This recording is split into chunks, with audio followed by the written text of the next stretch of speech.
Okay, dah mulalah. Nanti kalau ada rakan kita, rakan kamu yang bermasuk, lah mengajarkan tonton apa yang ada pada waktu itulah. Okay. Buka muka surat 111.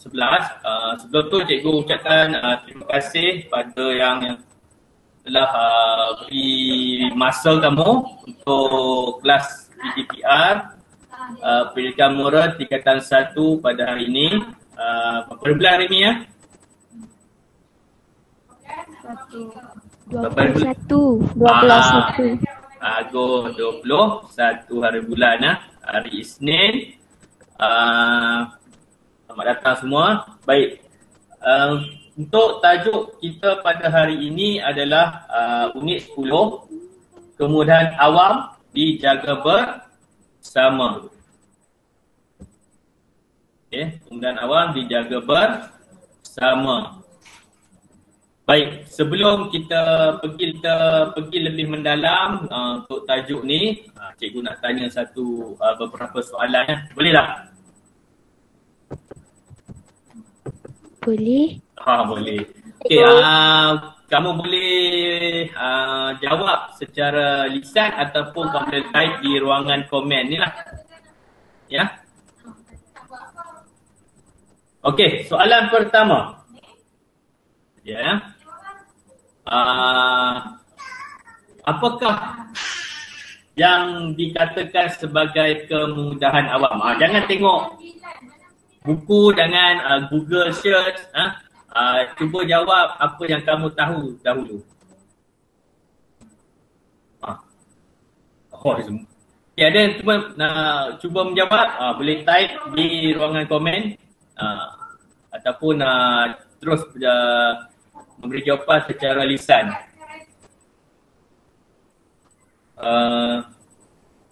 Selvina, tempat yang disediakan oleh kerajaan untuk kegunaan orang ramai. Okey, Selvina memberi jawapan di ruang komen. Okey, Rata Dewi. Rata Dewi nak menjawab ke? Angkat tangan tu.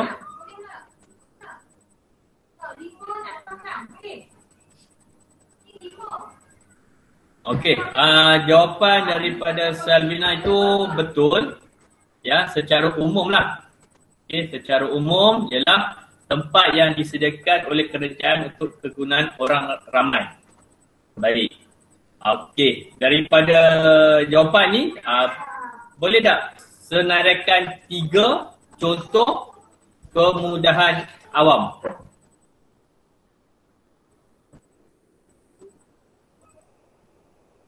Okay, Elisa dah menjawab.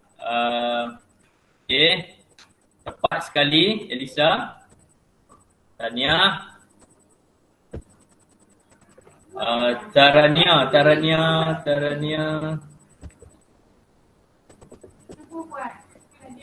Okay, Tarania pun menjawab dengan betul. Bagus. Rata Dewi pun menjawab dengan betul. Baik.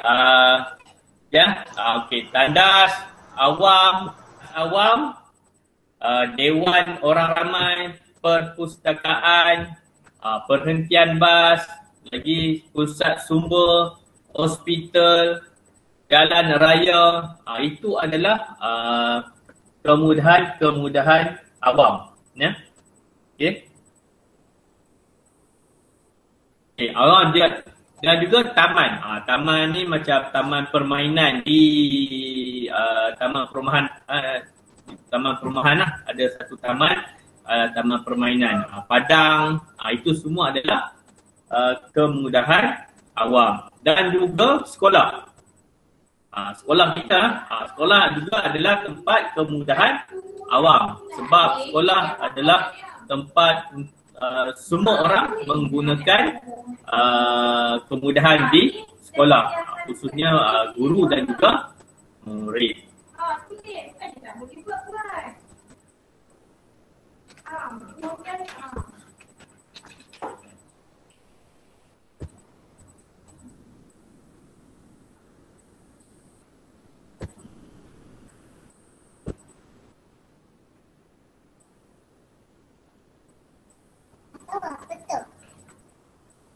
Okey, sekarang okey. Nampak ke?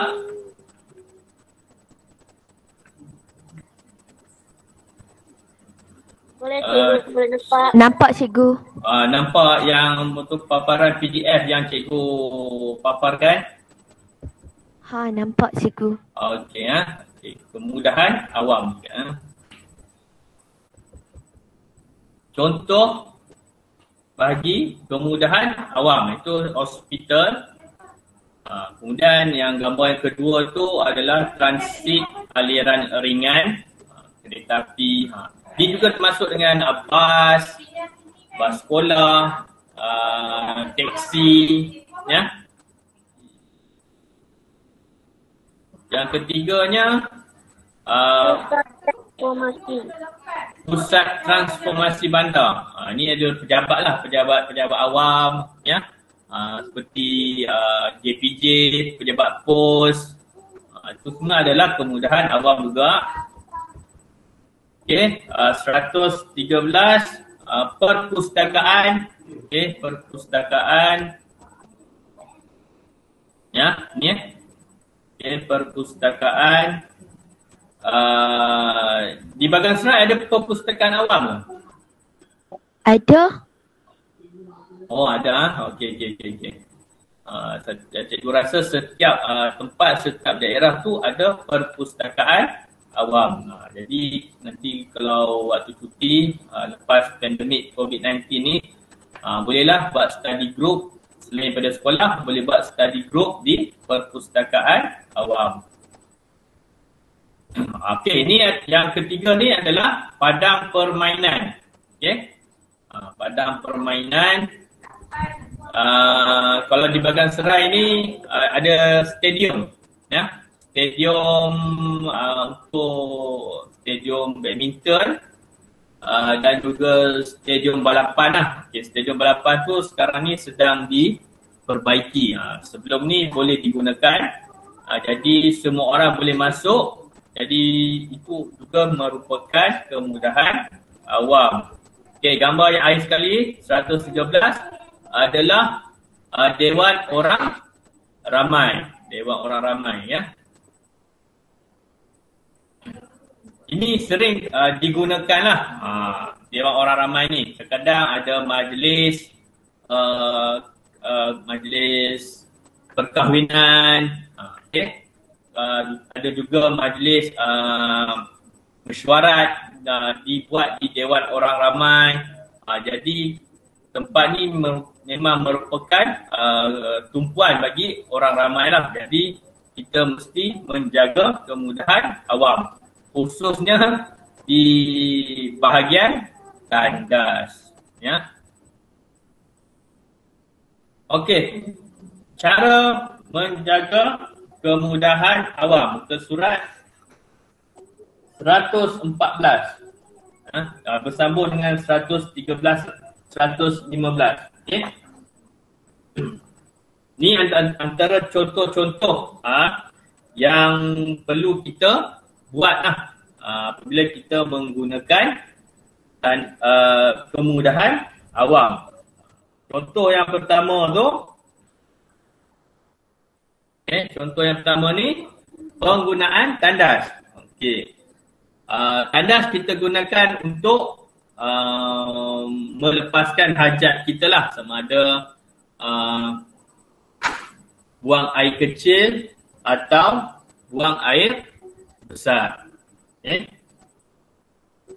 Okey, untuk tandas kebiasaannya kita perlu mengepam air setelah menggunakan tandas awam, ya.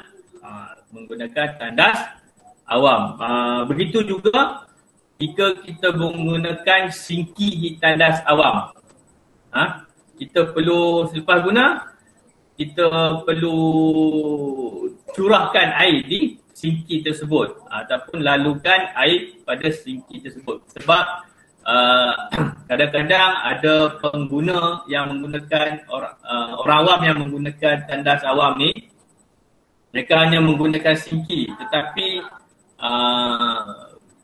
tidak bersihkan selepas digunakan. ada kesan-kesan air liur, air ludah dan sebagainya lah. Jadi kita sebagai orang awam yang prihatin, yang menjaga kebersihan selepas kita gunakan sinki di tandas awam, boleh kita perlu membersihkan sinki tersebut. Tak perlulah memberus, ya.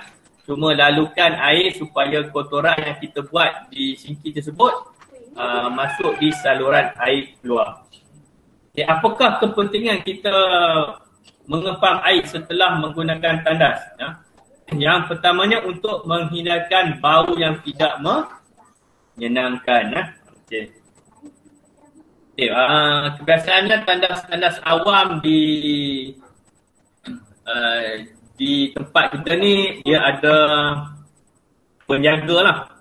Dia ada penjaga yang kebiasaannya kita bayar lah 10 sen, 20 sen kan.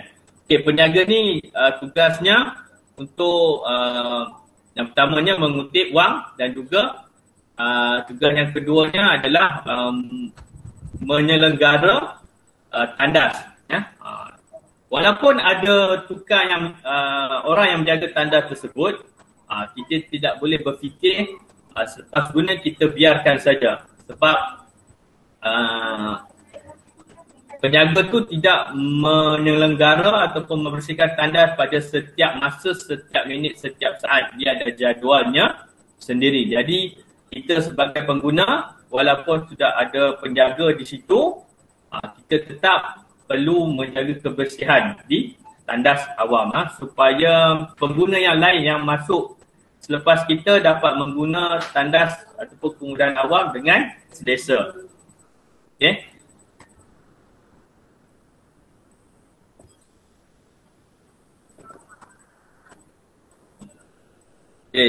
Contoh yang kedua,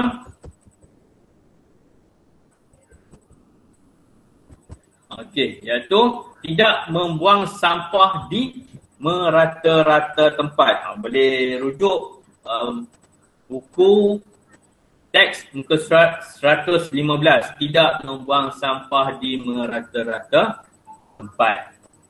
Baik. Ya, secara umumnya apabila kita keluar daripada kawasan rumah kita, semua yang ada di sekeliling itu adalah kemudahan awam. Ya. Benda yang pertama bila kita keluar daripada pagar rumah kita adalah longkang ataupun tarik. Itu adalah kemudahan awam yang sangat berdekat dengan kita punya tempat tinggal. Jadi longkang ataupun parit ni kita perlu jagalah. Dia disediakan untuk memudahkan atau melancarkan aliran air buangan daripada rumah ataupun aliran air semasa hujan. Jadi kalau kita tidak menjaganya, longkang kita di hadapan rumah kita tu, nanti sampah akan terkumpul, akhirnya menyekat saliran air, dan bila ada berlaku hujan lebat, akan berlakulah banjir kilat. Okey ya. Baik, itu contoh kemudahan awam yang paling dekat dengan kita. Selepas itu adalah jalan raya. Jalan di depan rumah kita tu pun adalah kemudahan awam. Okey, itu pun perlu kita jagalah. Kita tidak boleh buang sampah merata-rata di jalan raya, di jalan hadapan rumah kita pun, ataupun di jalan raya di hadapan rumah jiran kita pun, kita perlu jaga supaya sampah ni kalau kita buang merata-rata akan mengundang pelbagai masalah. Contohnya haiwan liar macam tikus, macam anjing liar yang tiada bertuan. Jadi ini akan mengganggu ketenteraman kejiranan kita lah. Kepentingan kita tidak membuang sampah adalah supaya persekitaran sentiasa bersih. Persekitaran sentiasa bersih. Okey. Ulang. Okey, contoh yang ketiga, cara menjaga kemudahan awam, tidak menconteng dinding. Tidak menconteng dinding. Okey. Ya, dinding ni dinding bangunan kemudahan awam, dinding ada setengah tempat tu dia ada tempat menunggu bas, tempat menunggu bas. Di situ ada disediakan atap dan juga tempat duduk, ya. Sekejap, ada orang nak pelakar kamu nak masuk. Okay, yang baru masuk, selamat datang. Kita telah 20 minit kita telah mulakan kelas. Jadi sekarang ni kita di muka surat 115, ya. Okey. Apa tadi? Tidak menconteng dinding. Ya. Khususnya tempat-tempat yang selalu kita pergilah. Di Dewan Orang Ramai, di Padang, apa lagi? Kalau di Taman Bagan Serai itu ada gelanggang bola keranjang, betul kan? Betul kan? Siapa yang duduk di Taman Bagan Serai? Jadi itu ada gelanggang bola keranjang. Itu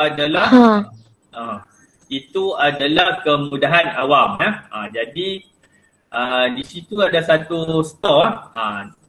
Store tu dia ada dinding lah. Jadi kalau kita sebagai rakyat yang orang awam yang prihatin, kita tidak menconteng dinding di kemudahan awam tersebut. Kepentingannya dia untuk mengekalkan imej yang bersih dan selesa. Ya. Bila kemudahan awam di taman kita, khususnya Padang ataupun tadi cikgu cakap gelanggang bola tampar tu tidak kita jaga penuh dengan contengan, bila orang luar ataupun pelawat datang masuk ke taman, itu akan memberi imej yang buruk kepada penduduk yang tinggal di taman kita. Ya. Bila itu adalah pandangan pertama yang dilihat oleh orang luar. Jadi bila kawasan kemudahan awam yang terdapat di taman kita tu bersih, dijaga dengan elok, ini menunjukkan penduduk di taman kita itu mengamalkan sikap menjaga kemudahan awam, ya.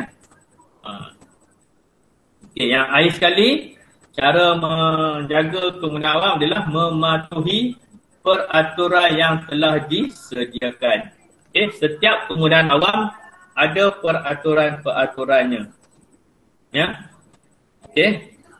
Kalau di padang bola keranjang di Taman Bagan Serai itu, gelanggang tu khas untuk kita bermain bola keranjang ataupun permainan yang berasaskan bola sahaja. Jadi kita tidak bolehlah membawa basikal masuk ke dalam gelanggang bola tampar tu lah. Contohnya kita nak racing, kita berlumba basikal di situ, tak bolehlah. Sebab gelanggang tu khas untuk gelanggang bola keranjang. Begitu juga kalau kita pergi ke sekolah. Sekolah juga memerlukan kemudahan awam. Jadi kita perlu mematuhi peraturan yang telah disediakan oleh pihak sekolah. Kemudian kalau kita nak pergi ke tandas awam, juga ada peraturannya, khususnya dalam penggunaan air. Ya. Okey, apakah kepentingan kita mematuhi peraturan yang telah disediakan? Kepentingannya untuk memastikan peralatan berada dalam keadaan yang baik. Okay. Sekarang ni ada soalan. Boleh type kalau ada soalan, kalau ada kekeliruan berkenaan dengan apa itu kemudahan awam. Okey, muka surat 115.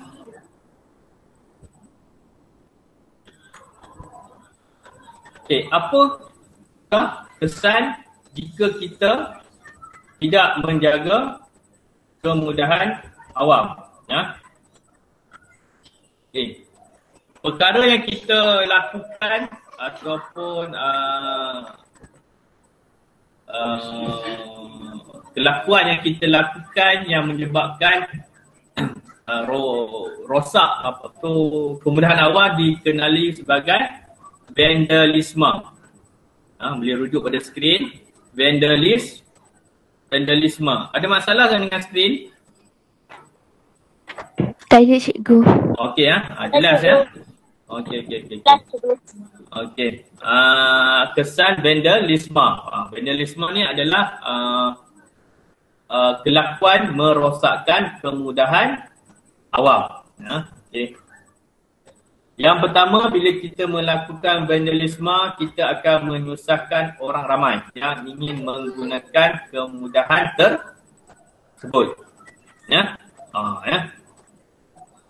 Contohnya, yang tadilah kita langgar bola tampar kan. Kita duduk beramai-ramai situ, lepak sahaja. Jadi, ada orang nak main bola keranjang, itu akan menyebabkan berlaku salah faham nanti. Dan juga menyusahkan orang yang ingin bermain bola tampar. Okey. Yang keduanya, membazirkan wang negara yang sepatutnya digunakan untuk tujuan pembangunan.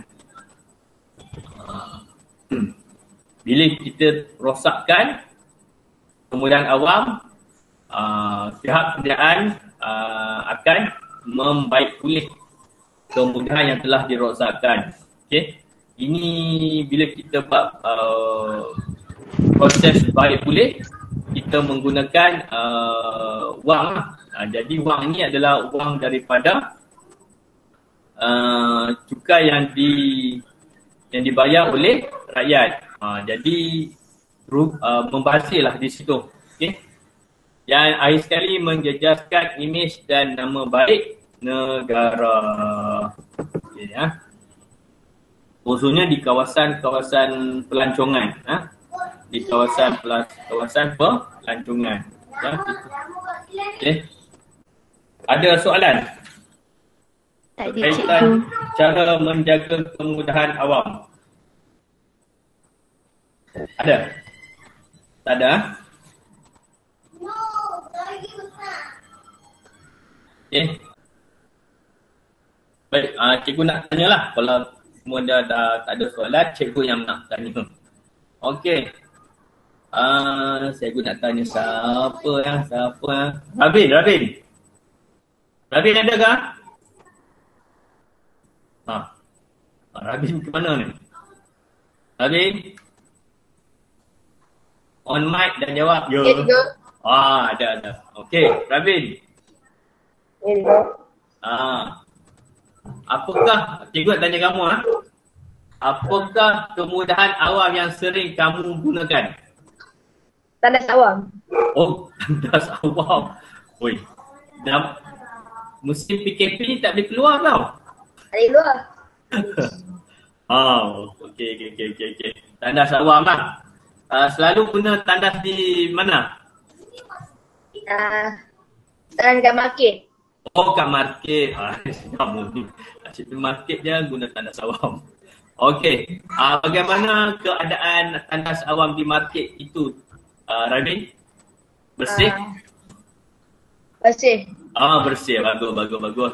Ini menunjukkan pengunjung yang pergi ke market adalah ataupun penduduk di sekitar tu adalah orang awam yang sangat prihatin terhadap kemudahan awam. Bagus. Cikgu tanya siapa lagi siapa lagi? Elisa.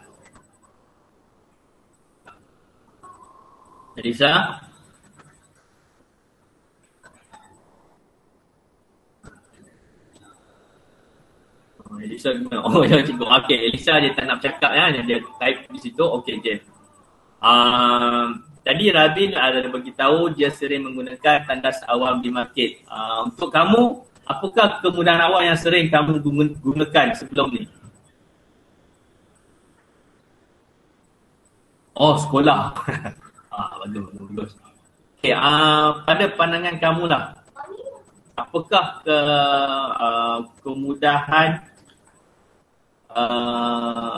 adakah kemudahan yang di sekolah itu berada dalam keadaan yang baik ataupun tidak? Elisa. Okey, terima kasih ya. Baik ya. Di sekolah kemudahannya banyaklah. Semua yang ada di sekolah tu adalah kemudahan awam ya. Di kelas, tangga, apa lagi? Kantin, makmal, padang, apa lagi?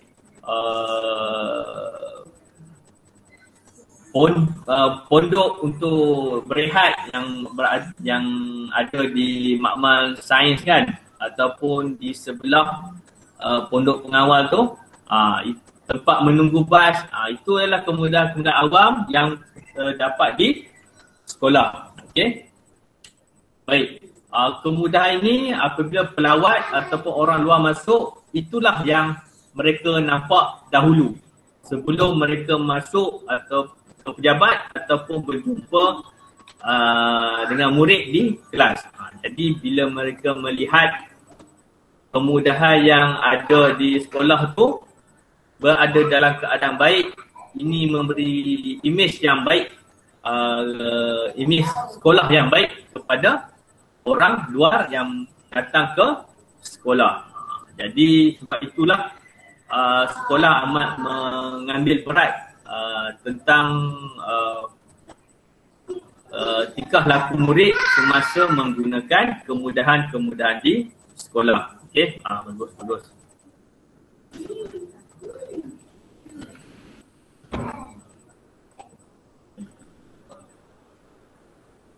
Ada soalan? Ada soalan? Tak ada cikgu. Okey, tak ada. Jadi semua fahamlah.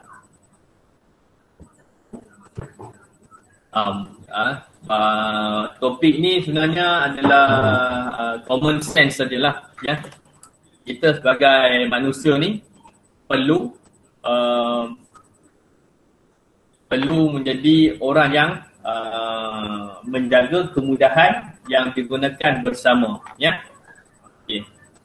Jika kita tidak menjaganya, kita akan menyusahkan orang lain dan juga mungkin keluarga kita yang akan menggunakan kemudahan tersebut di kemudian hari ya. Baik.